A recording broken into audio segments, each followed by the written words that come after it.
Hello friends, আসসালামু আলাইকুম। আজকের রেসিপিতে স্বাগতম জানাচ্ছি। আজকে ঝটপট একটু ভাজির রেসিপি নিয়ে চলে আসলাম। আমরা কিন্তু ঈদের পরের দিন এই মজাদার শাক ভাজির রেসিপি করে খেতে পারি। যারা নতুন রাঁধুনি তারা কিন্তু চাইলে এভাবে ট্রাই করতে পারেন। আর একঘেয়েমি মাছ মাংস খেতে খেতে এখন আর খেতে ইচ্ছে করে না, তাই শাক ভাজির রেসিপি নিয়ে চলে আসলাম।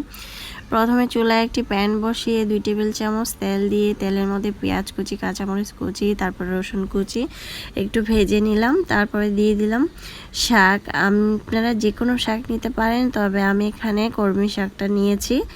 এখন কলমি শাকটাকে অনবরত নেড়ে চেড়ে এটাকে ভেজে নেব। পরিমাণ মতো লবণ দিয়ে দিব।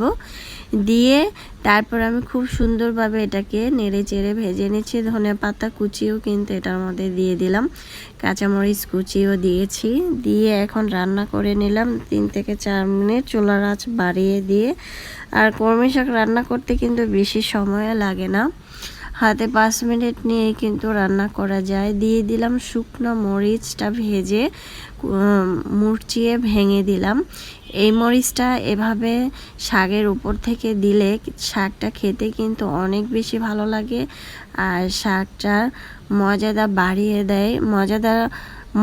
বাড়িয়ে দেয় দ্বিগুণ।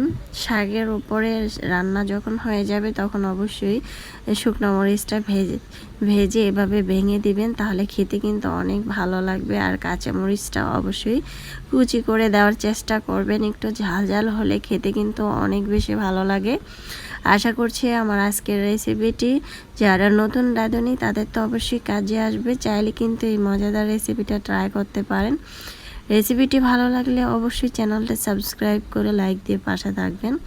দর্শক, বেশি বেশি ভালো থাকবেন, খাবার কখনো অপচয় করবেন না। চাইলে গরম ভাতের সাথে ট্রাই করতে পারেন।